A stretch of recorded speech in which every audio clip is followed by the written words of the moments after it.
उद्धारकर्ता प्रभु यीशु मसीह के सामर्थी और महिमावान नाम में हाउस ऑफ प्राइम मिनिस्ट्री में आप सबों का दिल से हम स्वागत करते हैं। परमेश्वर का धन्यवाद हो एक और इस अच्छे बहुमूल्य अवसर के लिए। हमारे जीवन में एक और मौका प्रभु ने दिया कि हम सब मिल करके प्रभु के चरणों में उसकी उपस्थिति में बैठ करके परमेश्वर के दास के द्वारा परमेश्वर के बहुमूल्य और सदा ठहरने वाले वचन को हम सुन सकते हैं, सीख सकते हैं और अपने जीवन में आशीषों को प्राप्त कर सकते हैं। मेरा पूरा विश्वास है पिछले दिनों के अंदर में पवित्र आत्मा ने हमें सारे की सहायता किया, हमें आशीषित किया। वही परमेश्वर एक बार फिर हमारे जीवन में हमारे जीवनों को, परिवारों को और कलीसिया को आशीषित करने जा रहा है। परमेश्वर का धन्यवाद हो, क्योंकि वचन में लिखा हुआ है घास सूख जाती है, फूल मुरझा जाता है, लेकिन परमेश्वर का वचन सदाकाल तक अटल रहेगा। ऐसे जीवित और सदा ठहरने वाले वचन के लिए परमेश्वर का हम धन्यवाद करते हैं। There is power in the word of God. परमेश्वर के वचन में सामर्थ है और आज हम प्रार्थना करें कि परमेश्वर के वचन की सामर्थ हम में से प्रत्येक के जीवन में, प्रत्येक श्रोताओं के जीवन में बहुत ज्यादा कार्य कराना हो जाए। आइए हम सब अपने सिरों को झुकाएं, प्रार्थना में जाएं और हमारी यही प्रार्थना होने पाए कि आज प्रभु की उपस्थिति में बैठ करके वचन को सुनना, सीखना हमारे जीवन में एक बड़े ट्रांसफॉर्मेशन कार्ड बनने पाए। Praise God, hallelujah. हमारे मान सामर्थ्य जीवित अनुग्रहकारी प्रभु परमेश्वर, हम धन्यवादी हृदय के साथ आपके चरणों में आते हैं। एक और इस अच्छे समय के लिए आपको धन्यवाद, आज के दिन के लिए आपको धन्यवाद। ये वो दिन है जिसे आपने बनाया ताकि आपकी प्रजा के लोग मिलकर आप में आनंदित और मगन हो जाएं। प्रभु बीते दिनों को तमाशा धन्यवाद देते हुए आज एक बार फिर से हम बड़ी लालसा के साथ अपनी आंखों को आपकी ओर लगाते हैं, क्योंकि भूखों को और प्यासों को तृप्त करने वाले परमेश्वर आप हैं। पवित्र आत्मा, हम अपने जीवन को, आज की सेवा को आपके हाथों में देते हैं। आप हमें नियंत्रण में लीजिए और यीशु के सामर्थ्य नाम में प्रभु जी आपका पवित्र आत्मा हम में से हर एक के जीवन में विशेष रूप से कार्य करने पाए। सुनने के लिए कान ग्रहण करने का आत्मा दीजिए।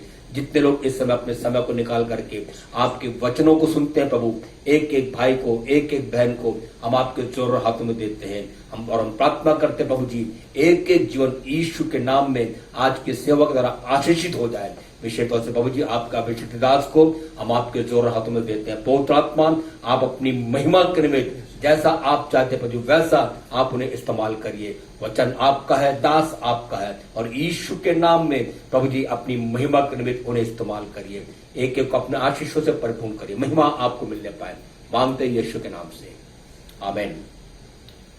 हमें कुछ हमारे बीच में आज एक बार फिर से प्रभु के दास रेवरेंड जॉय एरियल उपस्थित हैं। हम सब मिलकर उनका स्वागत करें और शेष समय में प्रभु के दास का सौंप चाहता हूं। जैसा प्रभु का वचन, प्रभु का आत्मा उनकी सहायता अगुवाई करेगा, हमारे बीच में वचन को शेयर करेंगे। आइए हम सब प्रार्थना के साथ प्रभु के संदोख पे बैठे and let us wait upon God. Reverend Joy aerial.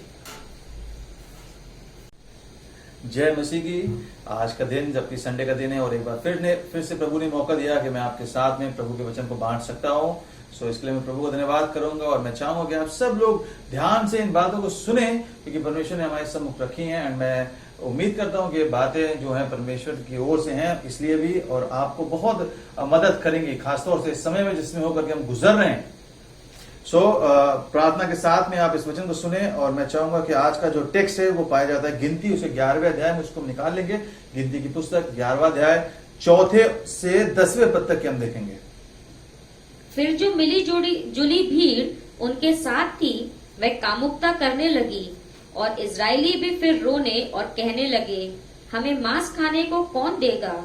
हमें वे मछलियां स्मरण हैं जो हम मिस्र में सेत में खाया करते थे, और वे खीरे और खरबूजे और गंदने और प्याज और लहसुन भी।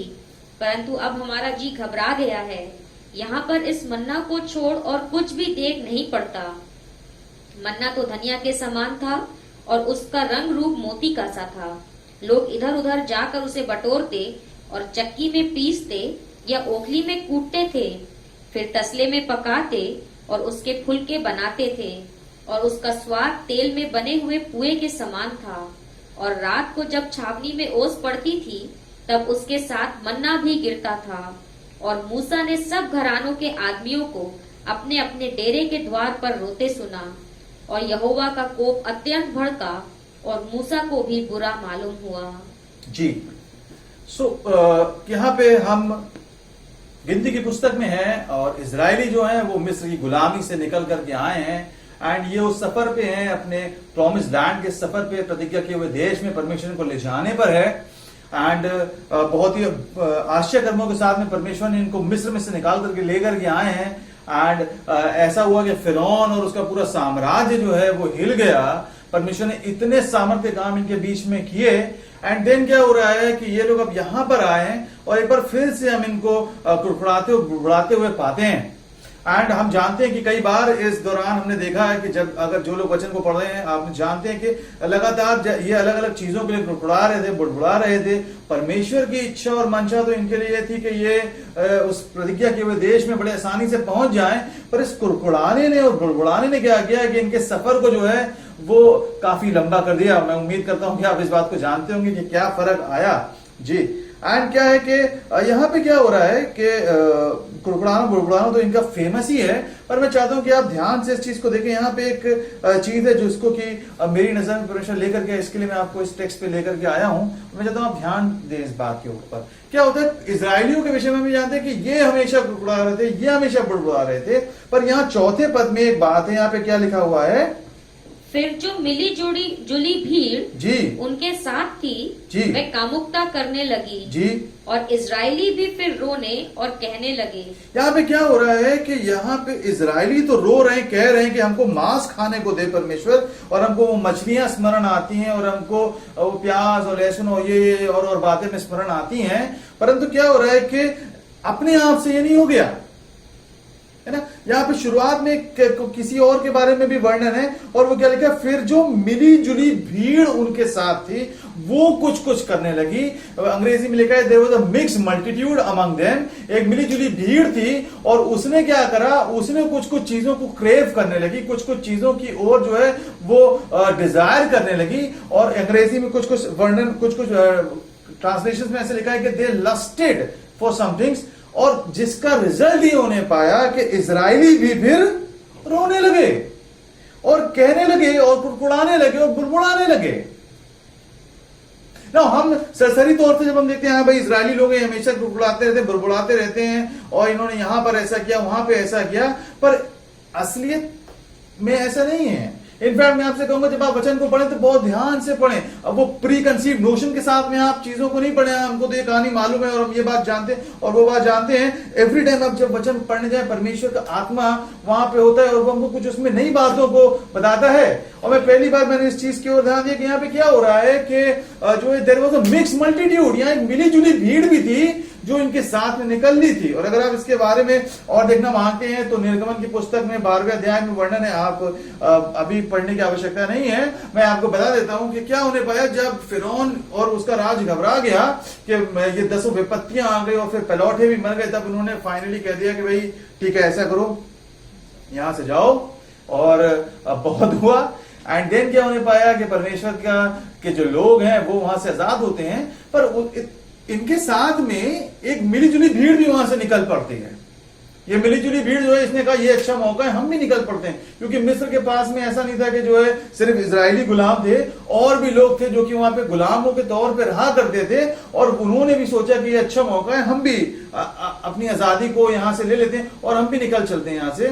और कुछ जो बाइबल स्कॉलर्स हैं ऐसा बताते हैं कि वो कुछ लोग ऐसे भी थे जिन्होंने कि इजरायलियों ने मिस्रियों से शादियां कर ली थी, तो वो वाले भी लोग थे, उनको भी मिली जुली भीड़ यहां पर कहा गया है। So basically there was some people, कुछ लोग ऐसे थे जो कि इजरायली नहीं थे और वो भी इनके साथ भी सफर पर निकल पड़े। एंड मैं ऐसा कहूंगा this was a sizeable proportion, क्योंकि इजरायली अपने आप में तकरीबन 6 लाख मनुष्यों के आसपास थे और फिर उनकी स्त्रियां और फिर बाल बच्चे तकरीबन जो है वो कई लाख का एक आंकड़ा है अगर आप वो सबको जोड़ लें। और उनके साथ में ये छोटी मोटी भीड़ नहीं थी जो निकली होगी, क्योंकि ये ढेर सारे लोग रहे होंगे, तभी ऐसा होने पाया कि इनका वर्णन हम यहां पे पाते हैं कि ये जो इन्होंने वो क्रेव करने लगे ढेर सारी चीजों के लिए, और उसका इफेक्ट क्या होने पाया कि इजरायली भी अपने आप को जो है वो ऐसा करते हुए पाते हैं। ऐसा नहीं कि इजरायली जो है जो वो अपने आप से इन चीजों की ओर चले गए, उसको बुड़बुड़ाने की ओर चले गए, पर it was the mix multitude, वो मिली जुली भीड़ थी जिसने इन चीजों को शुरू करा। तो ये जो मिली जुली भीड़ है ये क्या कर रही थी, इनको कोई अंदाजा नहीं है कि ये सब कुछ क्या हो रहा है। उन्हें तो लग रहा है कि हाँ भाई जैसे कभी कोई जेल टूट जाता है ना, तो एक आधा इंसान जो भाग रहा है उसके साथ में बाकी लोग भी जेल तोड़ करके भाग गए।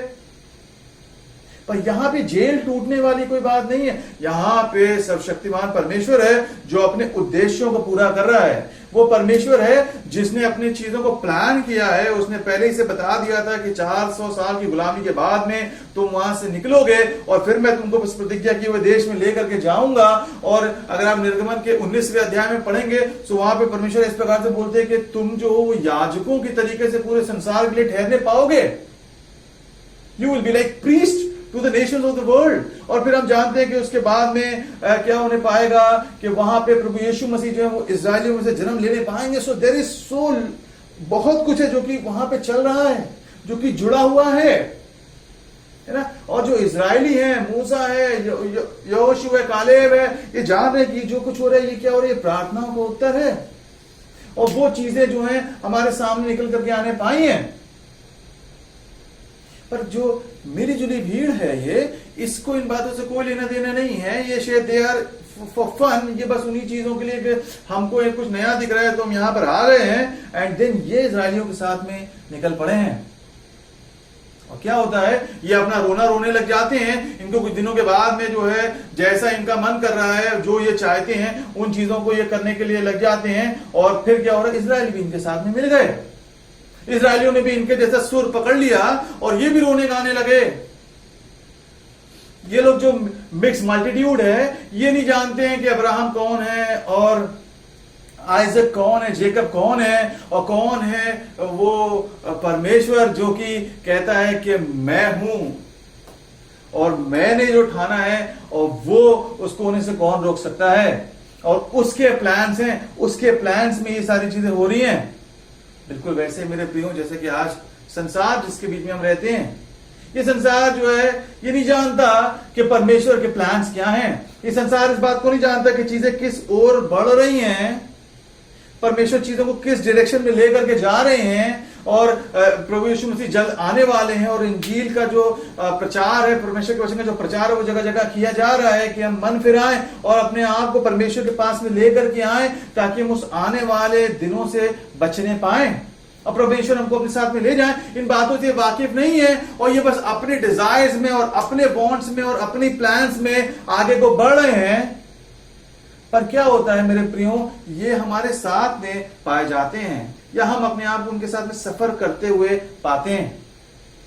और क्या हुआ, यहां पे इस भीड़ का जो असर है वो इजरायलियों के ऊपर भी होने लगा।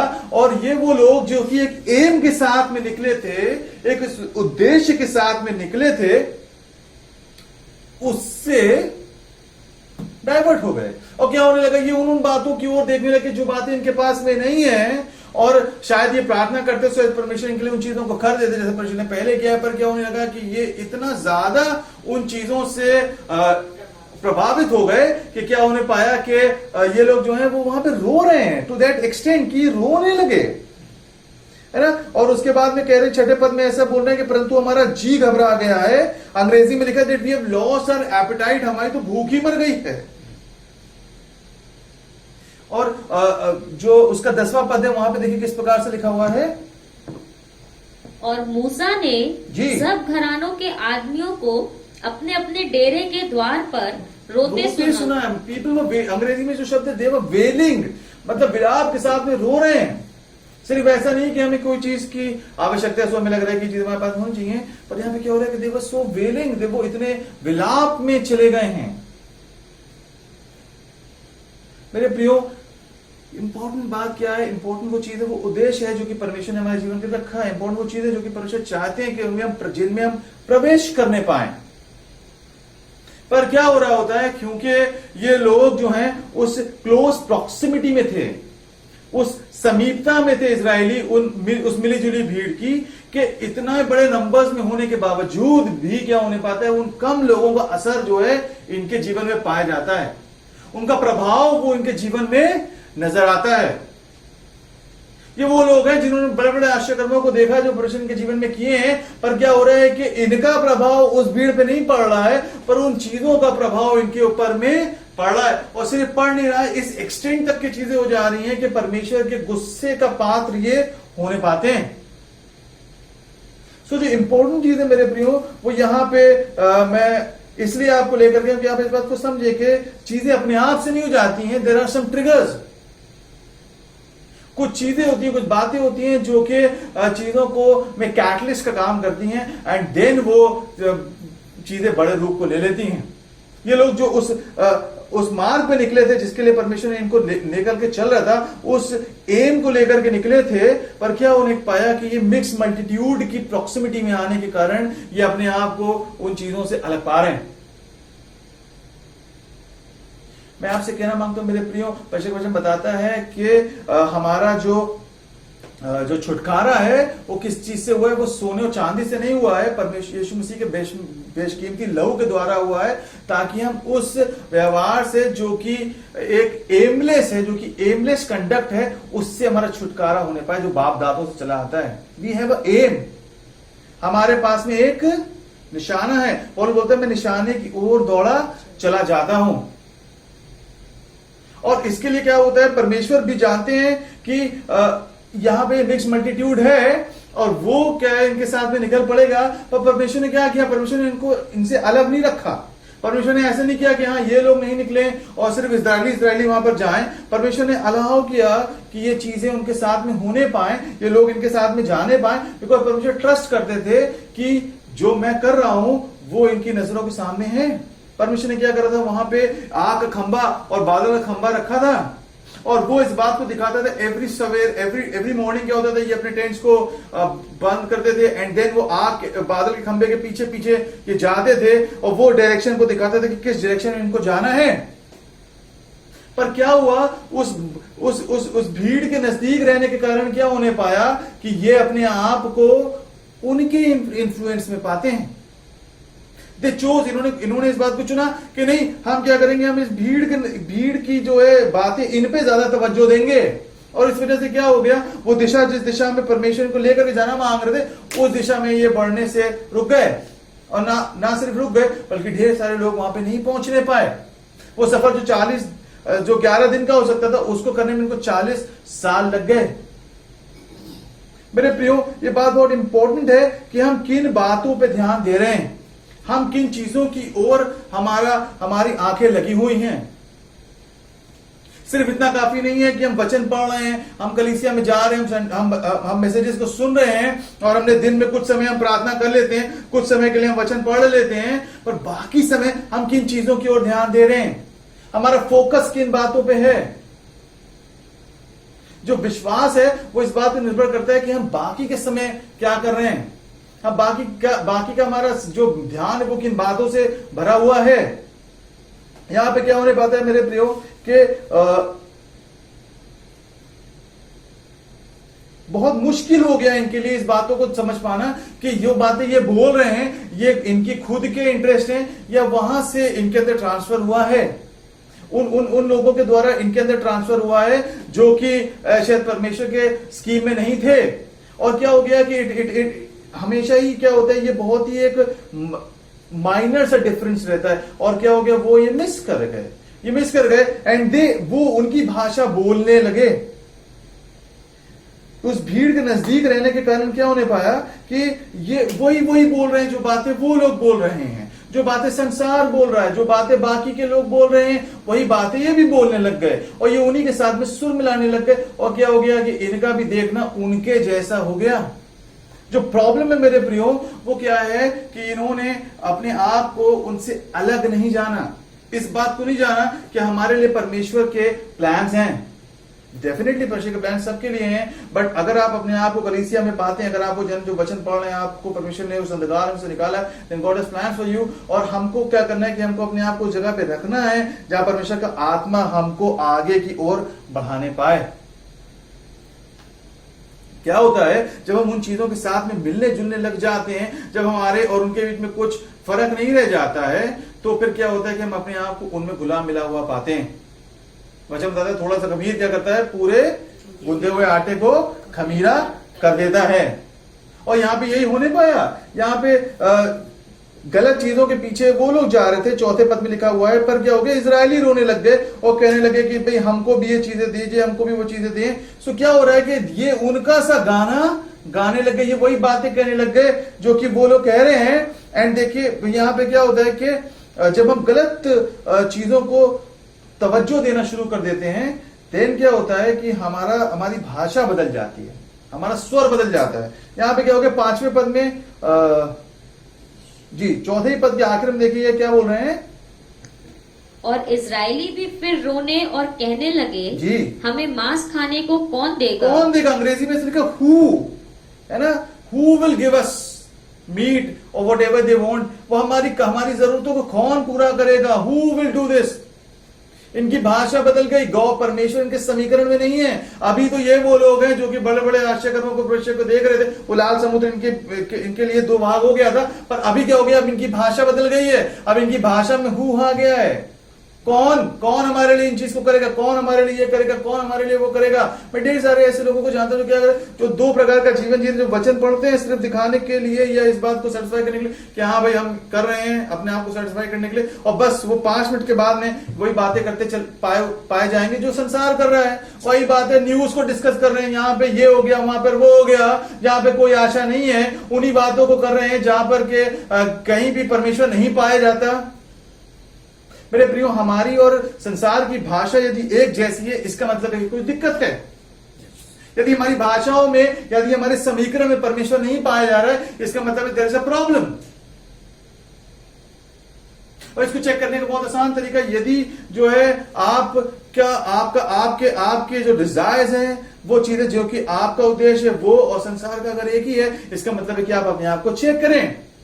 आपको इस बात को चेक करने की आवश्यकता है कि क्या आप उस बादल के खंभे के पीछे जा रहे हैं या आप उन और बातों को ध्यान दे रहे हैं।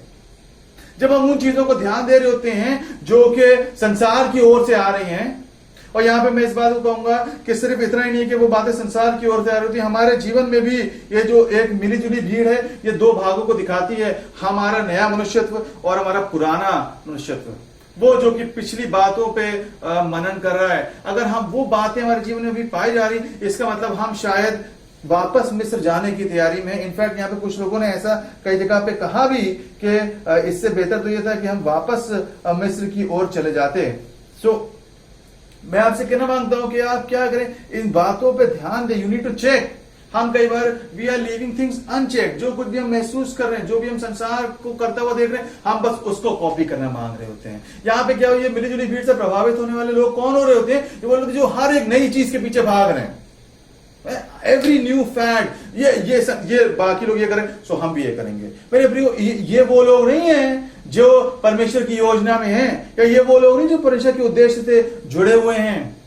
और क्या होने पा रहा है, क्योंकि हम उन्हीं चीजों को कर रहे होते हैं, इसलिए हम अपने आप को गलत फैसले लेते हुए पाते हैं।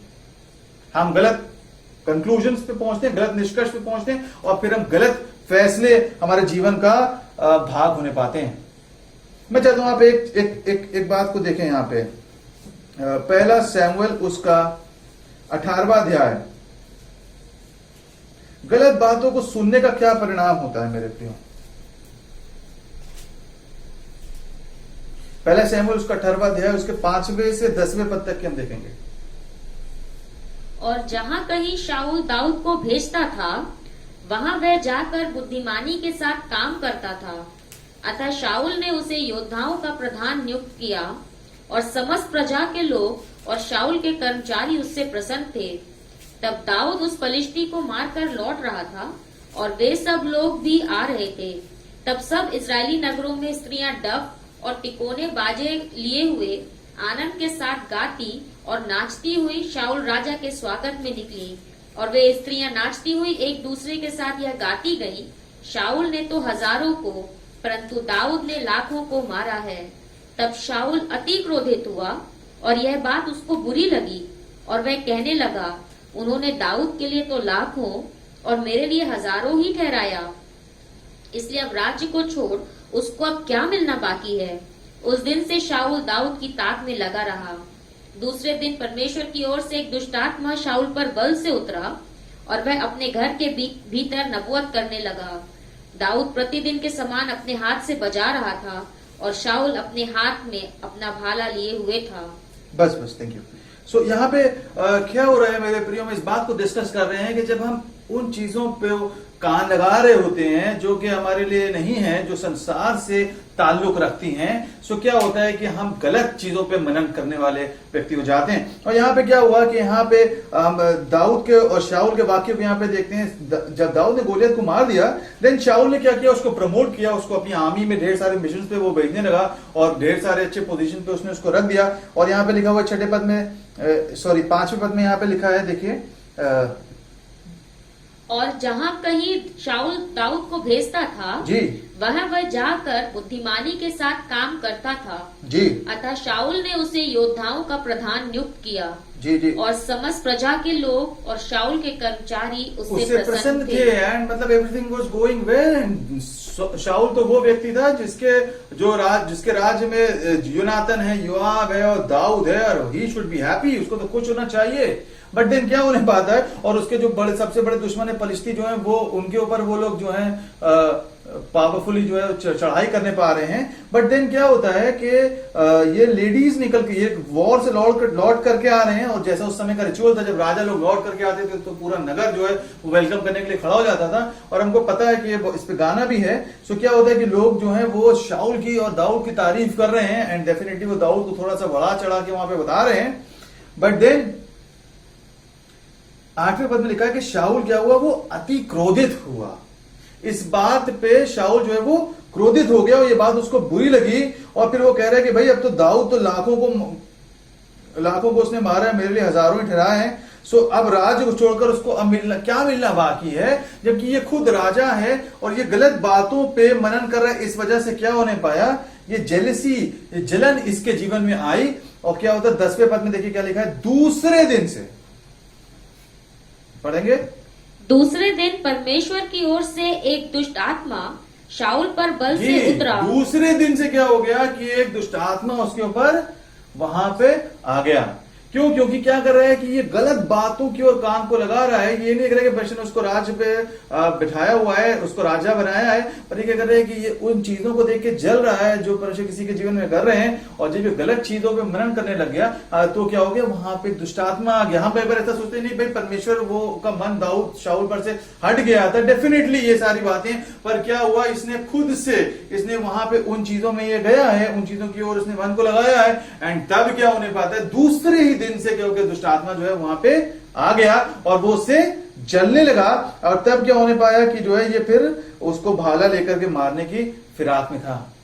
मेरे प्रियो, बहुत इंपॉर्टेंट है इस बात पे ध्यान देना कि हम किन बातों पे मनन कर रहे हैं। हम कई बार क्या हो रहा होता है, क्योंकि हम इतने सारे गवाहियों को सुनते हैं, हम इसके जीवन में उसके जीवन परिवर्तन देखते तो हमें तो यस, क्योंकि हम कलीसिया जा रहे हैं सो वो काफी है, हम वचन पढ़ रहे हैं वो काफी है, हम ये कुछ बातों को कर रहे हैं, हम दशमांश को दे रहे हैं और हम ऐसा कर रहे हैं और हम वैसा कर रहे हैं, वो काफी है। परंतु मेरे प्रियो, क्या होने पाया कि जो इंपॉर्टेंट चीज है हम उससे मिस कर जाते हैं कि हमको अपने चीजों की रखवाली करनी है। हम सारी चीजों में आगे को बढ़ करके नहीं जा सकते। हमको ध्यान देना है कि हम उस मिक्स मल्टीट्यूड से, वो जो कुछ संसार में हो रहा है उससे अपने आप को कैसे बचा करके रखें। मेरा उद्देश्य ये नहीं है कि आप कहीं पहाड़ों में जाकर के रहने लगे, परंतु आप इस बात को जाने कि कौन सी बातें हैं वो आपकी भलाई की हैं, कौन सी बातें आपकी भलाई की नहीं है। वचन में जो बातें भली हैं, सुहावनी है, मनभावनी है, उन्हीं पर मन लगाया करो। सारी बातें क्या हैं, वो अच्छी तो है, परंतु सारी बातें मेरी उन्नति के लिए नहीं है। हम we want the pie of everything, हम सब चीजों को करना मांग रहे होते हैं। परंतु मेरे प्रियो, क्या यदि आप आगे बढ़ना मांगते हैं, सो आप, ये समय है जबकि परमेश्वर ने हमको इन समयों से में होकर के हम जा रहे हैं, सो ये समय है कि आप क्या करें कि आप अपने अप्रोच को, आप अपने फोकस को जो है वो सेंट्रलाइज करें। आप अपना जो दर्शन है उसको देखें, क्या बातें हैं जो कि परमेश्वर ने आपसे कही हैं, और उन बातों पे आप काम करना शुरू करें। ढेर सारे लोगों को मैं देखता हूं, वो बस दिन भर सेल्फी लेकर के जो है कभी इस पोज में कभी उस पोज में, और आप देखिएगा कि जब भी आप जाए तो वो आपको मिल जाएंगे वहां पे, जब भी आप ऑनलाइन जाए वो आपको मिल जाएंगे, है ना। कभी, और अच्छा हुआ कि कुछ ऐप है जो कि हमारे देश में बंद हो गए, परंतु ढेर सारे लोगों का समय जो उन पे ही जा रहा था। मैं इन चीजों के विरोध में नहीं हूं, परंतु आप इस बात को समझें कि ऐसा नहीं है कि हाँ बस हमने वचन पढ़ लिया, प्रार्थना कर लिया, परमेश्वर अपना काम करेंगे। नहीं नहीं, परमेश्वर को आपकी आवश्यकता है। आप वहां पे समय को बिताएं ताकि परमेश्वर आपको बताने पाए कि आपको क्या करना है, और आपका जो फोकस है वो उन चीजों पर रहने पाए। This is very important. The practical, जो प्रैक्टिकल चीज है मेरे प्रियो, वो यहां पर ये कि आपको फोकस उन बातों पर रहने पाए जो बातें परमेश्वर आपसे कह रहे हैं, और आप उनको करने पाए। अदरवाइज क्या होगा कि हम ऐसे लोगों से घिरे हुए हैं, ऐसे वातावरण से घिरे हुए हैं जो हमको क्या कर देंगे कि हमको हमारे फोकस से ड्रिफ्ट करा करके हमको किसी और ही दिशा में लेके चले जाएंगे,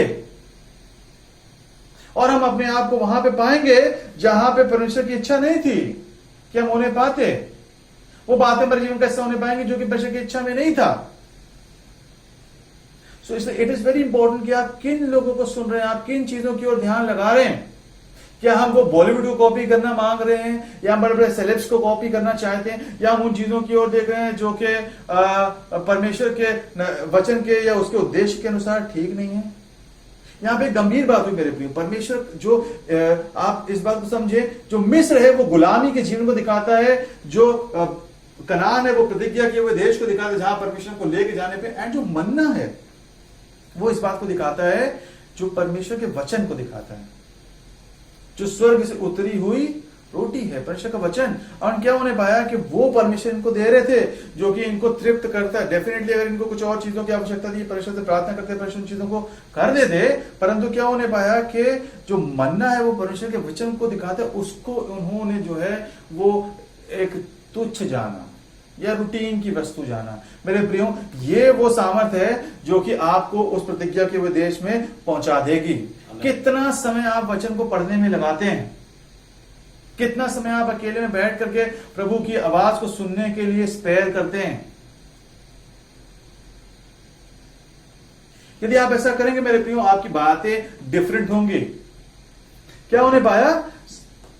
जो एलिया था, एलिया कह रहे हैं मुझको तो भारी वर्षा की सनसनाहट सुनाई दे रही है। वहां पे अकाल आया हुआ था उस देश में, है ना, राजा प्रजा सब परेशान है, परंतु क्या एलिया कुछ और बातों को सुन रहा है।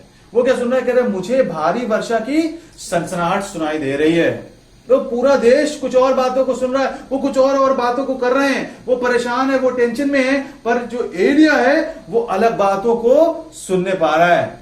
मेरे प्रियो, परमेश्वर चाहते हैं कि आप उन बातों को सुनने पाएं, उस भारी वर्षा की सनसनाहट को आप सुनने पाएं, और आप राजाओं को बताने पाएं कि ऐसा है, रथ लेकर के अब तुम आगे को बढ़ो। हम बताने पाएं कि संसार को कि क्या होने पर है। और परमेश्वर वचन बताता है कि वो अपने दासों पे, अपने लोगों पे अपने मन का जो मर्म है उसको प्रकट किए बिना कुछ नहीं करता। आमोस की पुस्तक उसके 30वें अध्याय उसके 7वें पद में इस बात को हम पाते हैं। परमेश्वर चाहता है कि इन समयों में जबकि आप इन परिस्थितियों से होकर गुजर रहे हैं, वो आपको उन बातों को बता दे। आप किन बातों को ध्यान दे रहे हैं, आप किन बातों की ओर अपने कानों को लगाए हुए हैं। कई बार हमको लग रहा था कि बहुत सारा कुछ हम काम कर लेंगे, हम इसको फोन करेंगे, उसके लिए प्रार्थना कर देंगे, इसको हम बता दें और हम ये वाली चीजों को कर लें क्योंकि कलीसियाएं नहीं लग रही हैं और हम यहाँ ढेर सारी जगहों पे नहीं जा रहे। अच्छी बात है, पर मेरे प्रियो, आप अपने लिए परमेश्वर से सुने कि परमेश्वर आपसे क्या कह रहे हैं। आप अकेले में बैठ करके परमेश्वर के साथ में समय को बिताएं जरूर से, एंड तब परमेश्वर आपको बताने पाएंगे जो बातें वो करने पर है। वरना ये मिक्स मल्टीट्यूड जो है, इसके साथ में रहना हमको जो है बहुत दूर लेकर के जा सकता है। जरूरत किस बात की है कि हम अकेले में परमेश्वर के साथ में समय बिताएं। हम अकेले में परमेश्वर से पूछें कि परमेश्वर से क्या कह रहा है।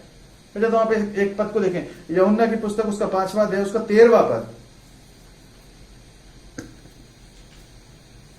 परंतु जो चंगा हो गया था जी, वह नहीं जानता था कि वह कौन है, क्योंकि उस जगह में भीड़ होने के कारण यीशु वहां से हट गया था। जी, यहाँ पे क्या हो रहा है? यूहन्ना की पुस्तक है उसका 5वां अध्याय उसका 13वां पद है। यहाँ पे इस प्रकार से लिखा हुआ है कि जो चंगा हो गया था, एक व्यक्ति जो चंगा हो गया था। कौन है ये व्यक्ति? ये वो व्यक्ति है जो कि उस पूल के किनारे लेटा रहता था 38 साल से, हमको पता है ना। एंड जो है पानी हिलता था और जो सरदूत आता था वो पानी को हिलाता था, जो पहले उतर जाता था वो चंगा हो जाता था। हम जानते हैं इस वाक्य को। पर प्रभु यीशु मसीह क्या करते हैं, वो इसके पास में आते हैं, इसको चंगा कर दिया। पर मेरे प्रियो, यहाँ पे 13वें पद में क्या लिखा हुआ है कि जो चंगा हो गया था वो नहीं जानता था कि वो कौन है। वो नहीं जानता था कि यीशु मसीह कौन है। क्यों नहीं जानने पाए कि यीशु मसीह कौन है? क्योंकि उस जगह में भीड़ होने के कारण यीशु वहां से हट गया। अगर आप यीशु को जानना मांगते हैं कि वो कौन है, तो आपको भीड़ से अलग हट करके उसके पास में समय बिताने की आवश्यकता है। यदि आप जानना मांगते हैं कि परमेश्वर आपसे क्या कहना मांगते हैं, तो आपको उस भीड़ को छोड़ करके उस बादल के खंबे को देखते रहना है कि वो किस तरफ जा रहा है, क्या बातें जो परमेश्वर आपसे कह रहे हैं। आप अलाउ करें कि वो भीड़ से आप कैसे अलग होने पाए। बहुत यहां पे साफ तौर से लिखा है, क्योंकि उस जगह में भीड़ होने के कारण यीशु वहां से हट गया था। अगर आप भीड़ में उसको ढूंढना मांगते हैं, सो वो दिक्कत होने का कारण होने पाएगा। आपके लिए जरूरी है कि हम इस बात को समझे कि हमको ये सुनना है कि परमेश्वर हमसे क्या कह रहे हैं, और उन बातों पे आप नजर को लगाएं, और तब आप उन चीजों में प्रवेश करने पाएंगे जो परमेश्वर ने आपके लिए रखी हैं। तो मैं चाहता हूं कि आप इन बातों पे ध्यान दें मेरे प्रियो। अच्छी बात है हम वचन पढ़ना, अच्छी बात है कि हम प्रार्थना करें, परंतु मेरे प्रियो, यदि हमारी भाषा वैसे ही है जैसे कि संसार की भाषा है, इसका मतलब है कि कहीं पर चीजों को दुरुस्त करने की आवश्यकता, कहीं पर चीजों को ठीक करने की आवश्यकता है। एंड परमेश्वर वो परमेश्वर है जो कि सदा रहमत को फरमाता है, सदा दया को करता है, और वो हमेशा हमारे लिए तैयार रहता है। जब हम उसकी ओर फिरेंगे तो वो हमारे लिए जो है सुन करके उत्तर देगा। तो मैं आपको उत्साहित करूंगा मेरे प्रियो कि आप इस बात को समझें। वो परमेश्वर है जो आपसे बताना मांगता है, वो कुछ और बातों को आपको बता देना चाहता है, जैसे उसने एलिया को बता दी, और तब आप जो है उन बातों को अपने बीच में होते हुए देखने पाएंगे जिसके लिए परमेश्वर ने वो बड़े प्लान को आपके जीवन में पूरा किया है। मैं चाहूंगा कि आप इन बातों पे ध्यान दें। आइए हम प्रार्थना करें।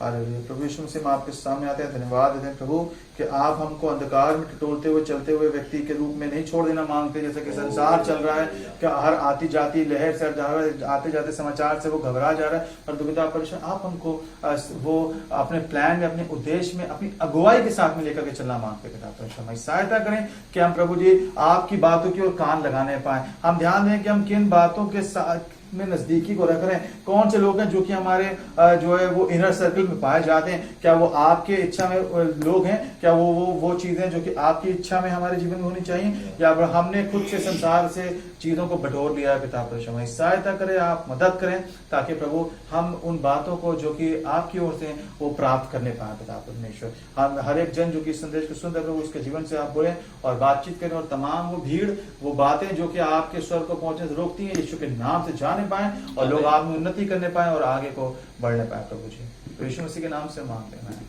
आमीन आमीन।